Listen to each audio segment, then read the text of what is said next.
जय गुरु जय माँ जय हनुमान संकट मोचन कृपा निधान। जय गुरु जय माँ जय हनुमान संकट मोचन कृपा निधान। जय गुरु जय माँ जय हनुमान संकट मोचन कृपा निधान।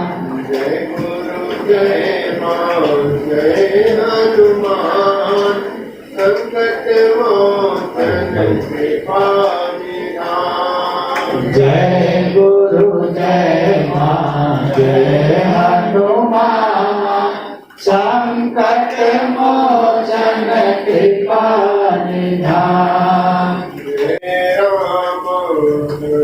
हरे राम राम राम हरे हरे। हरे राम राम राम हरे हरे। हरे राम राम राम हरे हरे। हरे राम राम राम हरे हरे। संचय हमारे पास नहीं है तो बहुत मुश्किल से परिवार का संचालन हमको करना पड़ता है। उस संचालन के लिए हमको बहुत तरह के नाजायज कार्य भी करने पड़ते हैं और इतने नाजायज कार्य करने पड़ते हैं कि माया है, मोह हमारे बाल बच्चे हैं उनके लिए संचित है नहीं, 25 वर्ष तक संचित किया नहीं, तो इतने कष्ट में उठता है कि उनको गलत गलत कार्य करने पड़ते हैं। चोरी चमारी लूट पाट झूठ सांस सारे कार्य उनको करने पड़ते हैं 25 वर्ष अच्छे तरह से इस्तेमाल नहीं करने के कारण। जब 50 वर्ष के हो जाते हैं तब तक उनके कार्य समाप्त नहीं हुए रहते हैं।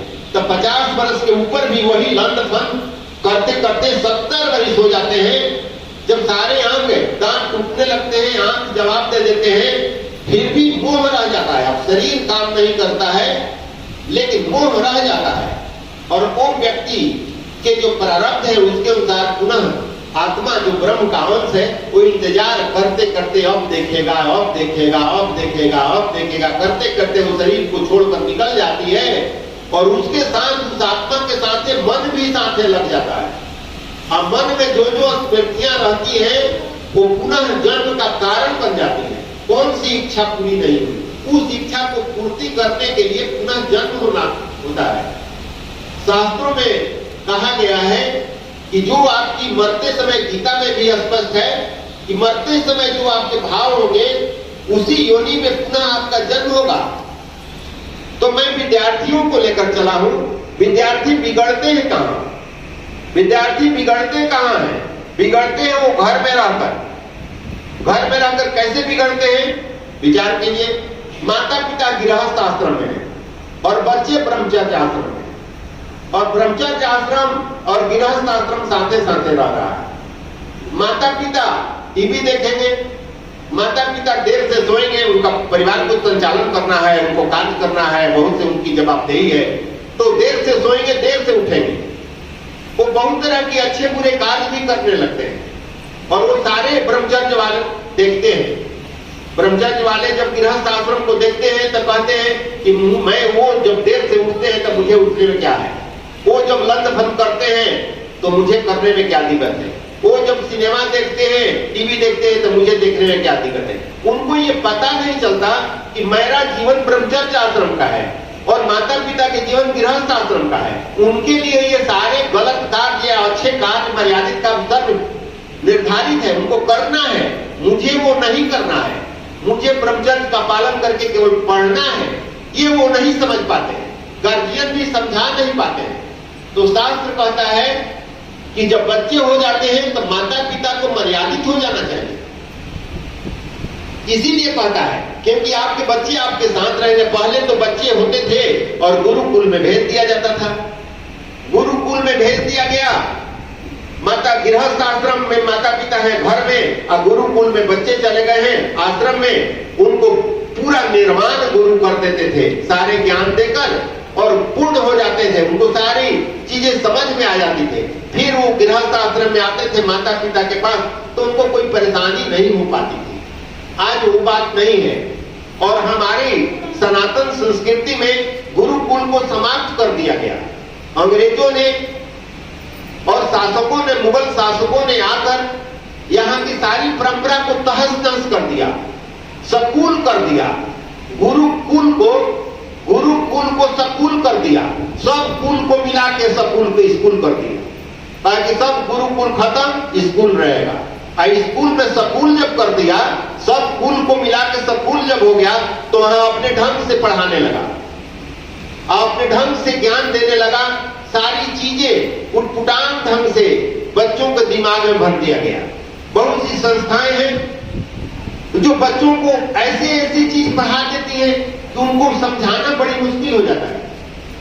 आज मैं ब्रह्मचर्य आश्रम पर बोल रहा हूं, बच्चों से मेरा निवेदन है, मेरा आग्रह है, संत और शिक्षक के नाते, कि वो अपना कार्य समझ लें। उनको कार्य कैसे करना है वो मैं बताऊंगा। पहले वो ब्रह्मचर्य का पालन करें 25 वर्ष की अवस्था तक। 25 वर्ष की अवस्था तक अगर ब्रह्मचर्य का पालन करते हैं, मेधा शक्ति स्वतः आती है। कालिदास को पढ़े लिखे नहीं थे, न वाल्मीकि जी थे, न कबीरदास पढ़े थे। वो सारे मेधा शक्ति आ जाएंगे, जहां आप देखेंगे याद हो जाएगा, देखते देखते याद हो जाएगा। पहले उसको बचाए, फिर इसके लिए करना क्या होगा? करना ये होगा, रूटीनबद्ध हो जाइए, अपना रूटीन बनाइए। कै बजे मुझे उठना है, कै बजे सोना है, कै बजे पढ़ना है, कै बजे खाना है, और उस रूटीन का पालन करते हुए अपने जीवन को ले चलिए। अगर ऐसा आप करते हैं तो आपका जीवन बड़ी सुंदर हो जाएगा। आपको संतों को भी परिश्रम नहीं लगेगा आपको सही मार्ग दिखाने के लिए। नहीं तो संत भी परेशान हो जाएंगे, बताते बताते ये नहीं ये सत्य है, ये नहीं ये सत्य है। सभी लोग, मुझे आश्चर्य तब होता है जो सभी लोग अपने को डींग हाँकते रहते हैं और कहते हैं कि जो नहीं है वो भी कहते हैं मैं धनवान हूं, मैं ज्ञानवान हूं, मैं ऐसे हूं वैसा हूं दूसरे के पास। और जब मेरे पास आते हैं और मैं कहता हूं कि तुम मनुष्य नहीं हो, ब्रह्म हो, तो यहाँ कहते हैं नहीं मैं तो मनुष्य। अरे मैं तो बहुत पढ़ा चढ़ा कर बोल नहीं रहा हूं, मैं सही चीज तुमको बता रहा हूं। तुम तो गलत बता के दूसरे को अपनी प्रतिष्ठा पाने के लिए डींग हाँक रहे थे, और जो सही चीज मैं बता रहा हूं तो यहाँ उदास करना, हम तो जीते रहे। अरे क्यों रहोगे? विवेकानंद की जीवनी पढ़िए, वो कहते हैं कि मनुष्यों को नारायण होने का उपदेश दे, उनको ज्ञान दे कि वो नारायण का रूप है। अगर नारायण का रूप नहीं हो, एक और मैं उदाहरण दे रहा हूं। यहां हमारे इसे मनोकामना देवी के निर्माण में एक मिस्त्री जी है, जय कुमार जी, सभी यहां जानते होंगे। जय कुमार जी भी यहां होंगे तो सुन रहे होंगे। आज से करीब 20 बरस पहले मैं अक्सर हरिद्वार ही रहा करता था। मैं जा रहा था हरिद्वार, सुन रहे होंगे कि मैं क्या बोल रहा हूं। ये बोले कि हमारा लड़का सब गया है गोपालपुर के बहुत से एफसीआई में भर्ती होने ज्वालापुर, हरिद्वार के बगल में ज्वालापुर है, कि आप जा रहे हैं, बहुत दिन हमको 1 महीना रहना था, तो आप थोड़ा भेंट कर लीजिएगा। मैं कहा कि ठीक है। गुरुदेव भी मेरे साथ थे, बहुत हमारे साथ टीम थी गुरुदेव के साथ। 1 महीना का कार्यक्रम हम लोग का अनुष्ठान था वहां हरिद्वार में। उसी बीच एक दिन टाइम मिला तो मैं सोचा कि गुरुदेव से कहा कि एक गांव के बच्चे आए हैं, वो थोड़ा मैं जा रहा हूं ज्वालापुर। ठीक है, अभी तो कोई कार्य नहीं है, दोपहर का समय था, मैं चल दिया ज्वालापुर। हरिद्वार के पहले ही है ज्वालापुर, हरिद्वार से मैं ऑटो से गया ज्वालापुर। पता लगाते लगाते उन लोगों का पता जो दिए थे जय कुमार जी, उसके अनुसार मैं पहुंचा वहां। कुछ बच्चे वहां बैठे थे, 4-5 बच्चे होंगे, वो सब भी अगर आए होंगे सुन रहे होंगे तो हो सकता है कि वो कहानी हमारी सुन ले। वो हमारी उस समय धोती कुर्ता में पहन रहा था, दाढ़ी पड़ी हुई थी, तो सब जानते थे कि ये तो साधु है। उन सब बच्चे हम समाचार पूछ रहे हैं और वो कह रहे हैं कि हमारा हाथ देख लीजिए, हमारा हाथ सामने रखिए, हमारा हाथ देख लीजिए। हम कहे कि मैं तो हाथ देखता नहीं। कहे कि नहीं, समाचार बताओ क्या स्थिति है। तो नहीं, अभी तक तो हुआ नहीं है, डेली बेसिस पर काम चल रहा है, देखिए क्या होता है। तो बोला कि तुम्हारा हाथ देखकर क्या करेंगे हम, जो पैसा लिया है उसका हाथ दिखाओ तो बताएंगे कि लेके भागेगा कि करवाएगा कि नहीं करवाएगा। तुम्हारा हाथ देखकर मैं क्या करूंगा। तो कहता है जीत पकड़ते ही देख ही लीजिए। हम कहे कि ठीक है, तो जो बोलूंगा वो सही सही बताना, सब झूठ मत बोलना। ये जो लिखा है वो सब मैं सही बता रहा हूँ, और झूठ मत बोलना कि हाँ ये बात नहीं है।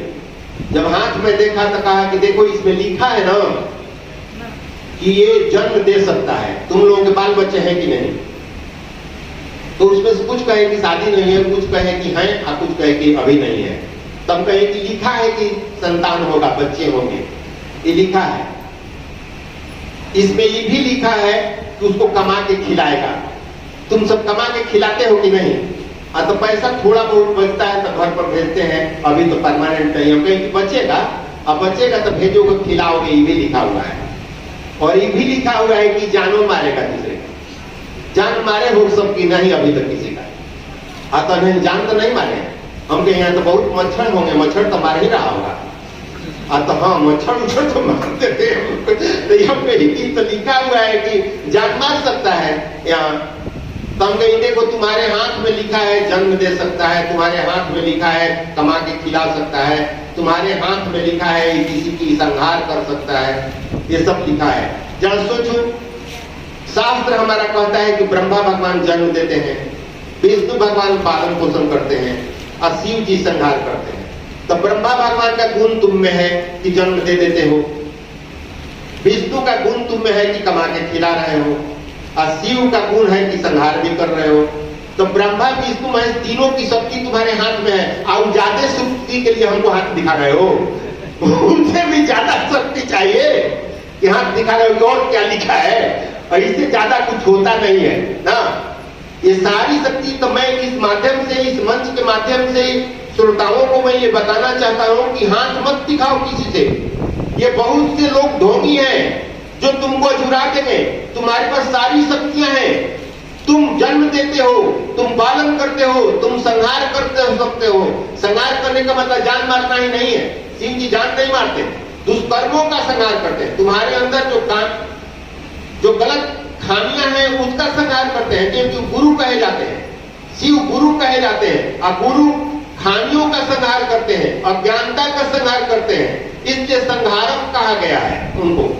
तो जरा सोचो, तीनों की शक्ति हम लोगों के पास है। ब्रह्मा विष्णु महेश तीनों तो अलग अलग लोक में होंगे, ब्रह्म लोक में, शिव लोक में, विष्णु लोक में, लेकिन इस धरती पर तो तीनों की शक्ति लेकर हम खुद मौजूद हैं।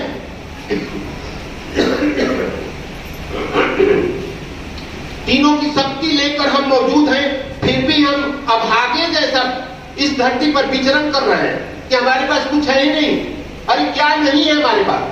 कर्मेंद्रीय ज्ञानेंद्रिय का सही उपयोग तो करें। आप सोकर समय बिता रहे हो, आप गप करके झूठ बोलकर समय बिता रहे हो, लंद भंद करके समय बिता रहे हो। तुम्हारे पास इतनी शक्ति है कि पूरे ब्रह्मांड पर विजय प्राप्त करके मोक्ष भी प्राप्त कर सकते हो। इतनी ही शक्ति नहीं है, इतनी शक्ति तुम्हारे पास तीनों की शक्ति दी गई है। ब्रह्मलोक, शिवलोक और विष्णु लोक की बात मैं नहीं कर रहा हूं। तुम मोक्ष भी प्राप्त कर सकते हो, इतनी शक्ति तुम्हारे पास है, लेकिन हम अभागे बने हुए हैं। इसलिए ज्ञान नहीं, कोई बताने वाला नहीं, समाज में ऐसे लोग आ गए हैं, विवेकानंद की बात पुनः याद आई। 1892 में ही वो बोल दिए थे कि आज का धर्म कुसंस्कारों से जकड़ा हुआ है, संस्कारी लोग नहीं कर रहे हैं धार्मिक लोग, और ये आज का धर्म प्रहसन का केंद्र बन गया है, मनोरंजन का केंद्र बन गया है। भागवत हो रही है तो ढोल झबला बज रहे हैं। ज्ञान का जब भागवत ज्ञान का जग है, ज्ञान के जग में ढोल झाल की क्या जरूरत है? हरि कीर्तन काफी है। तुम्हारे पास हाथ है, मुख है, इससे हरि कीर्तन कर सकते हैं। तो मनोरंजन कर रहे हो, किसके पास जाने के लिए मनोरंजन कर रहे हो? निरंजन के पास। निरंजन शिव को कहा जाता है। निरंजन का मतलब जिस पर कोई रंग न चढ़ो, जिस पर कोई रंग न चढ़े वो निरंजन है, और तुम मनोरंजन करते हो। तो मनोरंजन और निरंजन मिलेगा कैसे? ये तो सोचने की चाहिए। एक निरंजन है, एक मनोरंजन है, तो मनोरंजन वाला निरंजन के पास कैसे जाएगा भैया? वो स्वीकार करेगा? वो तो कहता है कि निरंजन होकर आ, कोई रंग, सारे रंग धरती के सारे मुंह में सब उतार के आ तो अपना ले। लेकिन दुर्भाग्य की बात है, आज सनातन धर्म में पुरोहित को इसलिए बनाया गया था,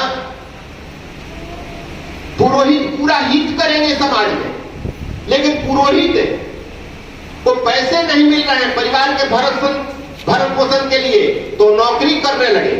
ब्राह्मण लोग अधिकतर नौकरी करने लगे, लाचारी में वो नौकरी करने लगे।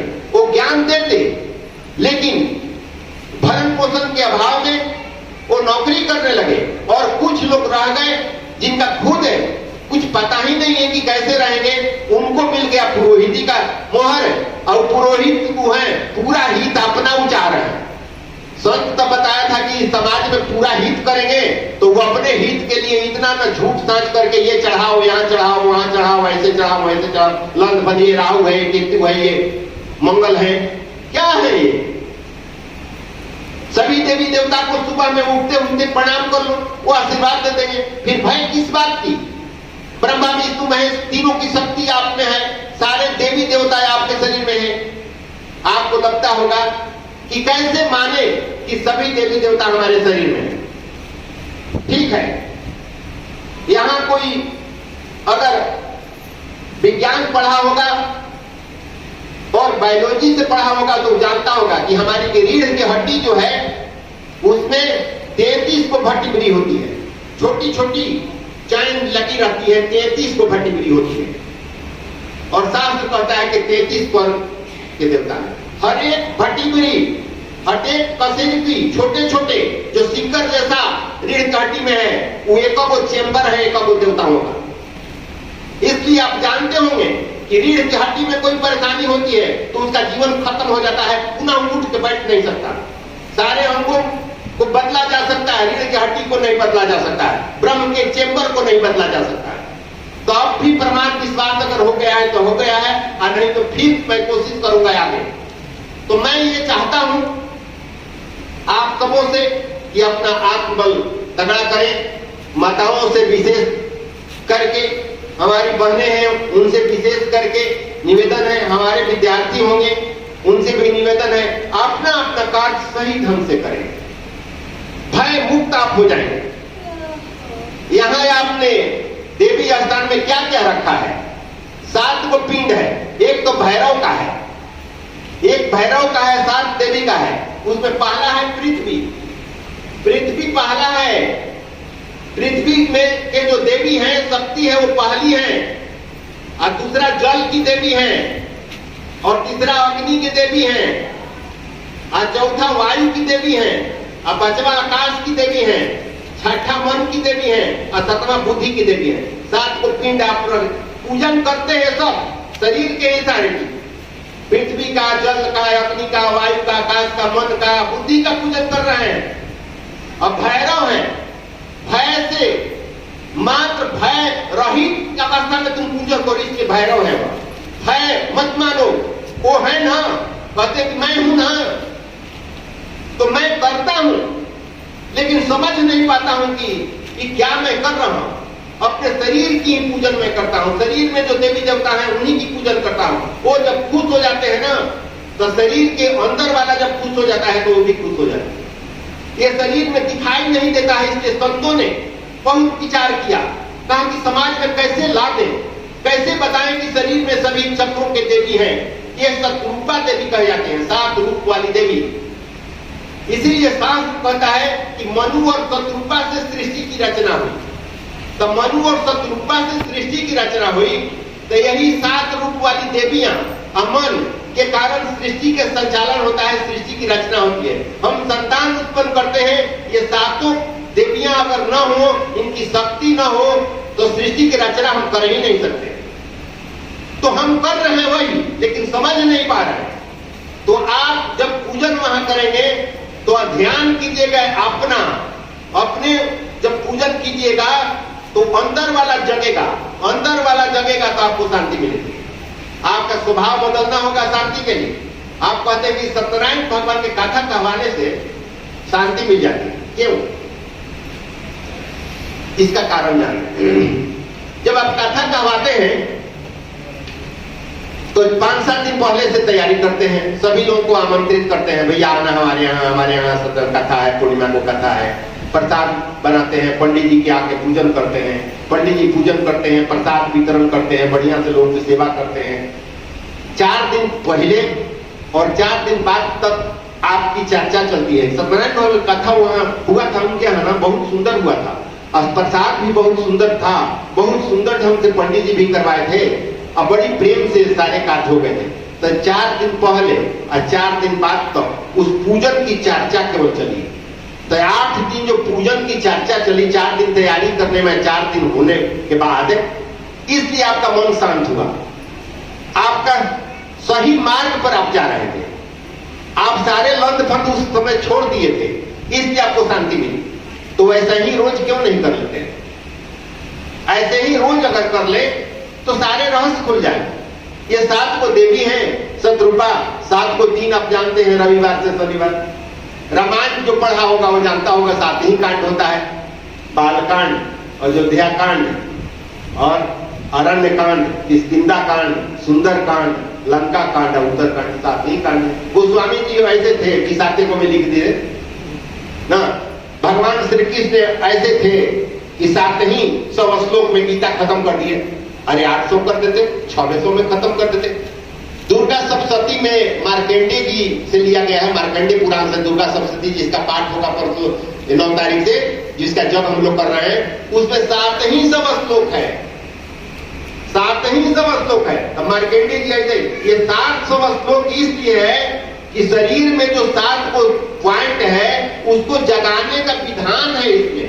ये कथा कहानी नहीं है, इसकी चर्चा दुर्गा सप्तशती पर मैं अभी बोल नहीं रहा हूं, इसलिए नहीं बोल रहा हूं कि मैं सोचा हूं कि 9 तारीख से मां की चर्चा में मैं आऊंगा। अभी मैं प्लेटफॉर्म तैयार कर रहा हूं, आपके मानसिक स्थिति को, आपके रहन सहन को मैं ठीक कर रहा हूं। 9 तारीख से मैं बताऊंगा कि दुर्गा सप्तशती में क्या लिखा है और साधना का कौन सा अंग उसमें छुपा हुआ है और कैसे पूजन करने से हमको शांति, समृद्धि सब कुछ मिलेगी। ये 9 तारीख से चलेगा। फिर हमारे वक्ता भी आ जाएंगे, वो लोग कुछ आपको बात बताएंगे, कुछ बनारस से भी आ रहे हैं। वो सामवेद के जो प्रतिष्ठित उत्तर प्रदेश में 1.5 लाख रुपए इनाम पाने वाले सामवेद के ज्ञाता आ रहे हैं। कल 12 बजे वो चलेंगे बनारस से। वो भी सामवेद पर बताएंगे कि वेद क्या है, वेद में क्या लिखा है। और लोग आएंगे, वो बताएंगे, अपनी अपनी अनुभूति बताएंगे। मैं आपको तैयार कर रहा हूं कि आप कमजोर नहीं हैं, आप सही हैं और सही ढंग से अपना कार्य करें। विद्यार्थी, बड़े बुजुर्ग सभी। आप एक और बात मैं थोड़ा कह दूं,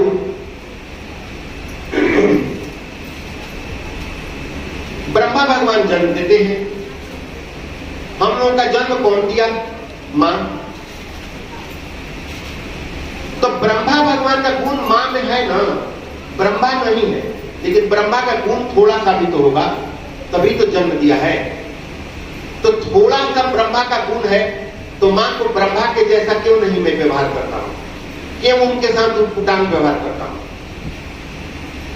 आपके पिता हैं, कमा कर भरण पोषण करते हैं, आपके साथ उठान व्यवहार करते हैं, जबकि आपके लिए वो चोरी चमारी लूटपाट जो भी कर्म करना है सब वो अपने माथे पर पाप लेते हैं और आपके भरण पोषण के लिए। फिर आप कहते हैं कि हमारे पिता ऐसे हैं वैसे।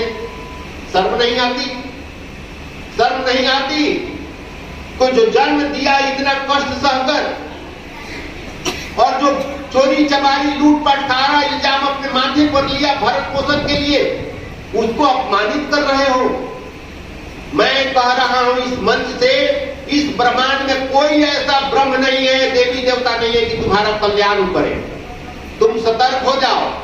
अगर माता पिता की सेवा कर लिया तो राहत मिल जाएगी। तब गुरु के आदेश का पालन करो। पहले माता पिता के पास जाओ, उनकी सेवा करो, उनकी बात मानो, वो जो कह रहे हैं उसको करो, क्योंकि उनका उम्र ज्यादा है। कोई भी माता पिता ऐसा नहीं है कि बच्चों के अहित के लिए कोई कार्य करे। इतना है, इतना जो कर सकता है। तुम समाज पर विश्वास कर रहे हो, पहले माता पर विश्वास करो, उनका आशीर्वाद लो, फिर उनके आशीर्वाद से तुमको भिन्न भिन्न तरह के लोगों से, अच्छे अच्छे लोगों से मुलाकात होगी। क्योंकि कहा जाता है कि माता पिता गुरु, गुरु तो आते हैं बाद में। माता पिता गुरु, माता पहले आती है, उसके बाद पिता आते हैं, उसके बाद गुरु आते हैं। माता पिता जब तैयार कर देते हैं बच्चों को, तब गुरु के शरण में जाते हैं, गुरु उसको ज्ञान देते हैं। और गुरु ज्ञान क्या देंगे? माता पिता तो निर्विकार जन्म दी थी, लेकिन समाज में अवगुणता आते आते वो जो उसमें दोष उत्पन्न हुआ, उस दोष को देखकर गुरु उसके दोष को धीरे धीरे समाप्त करने का मार्ग बताते हैं। हरे राम राम राम हरे हरे, हरे राम राम राम हरे हरे, हरे कृष्ण कृष्ण कृष्ण हरे हरे, हरे कृष्ण कृष्ण कृष्ण हरे हरे, हरे राम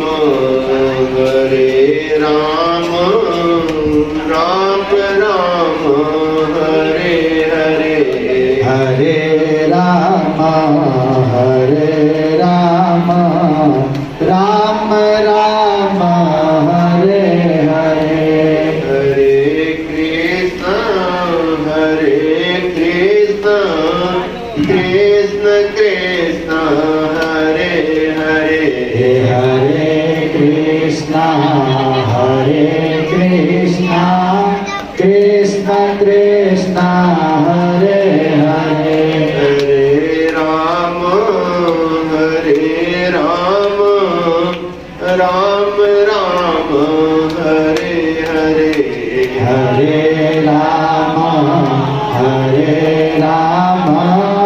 राम राम हरे हरे, हरे कृष्ण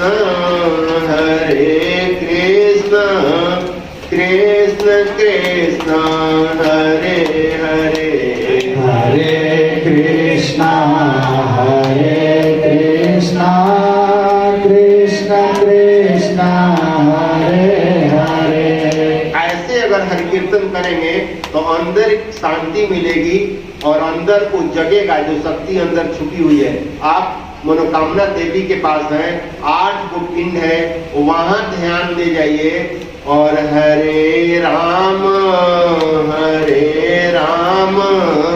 राम राम हरे हरे, हरे राम राम राम हरे हरे, हरे कृष्ण कृष्ण कृष्ण हरे हरे, हरे कृष्ण कृष्ण कृष्ण हरे हरे, हरे राम राम राम हरे हरे, हरे राम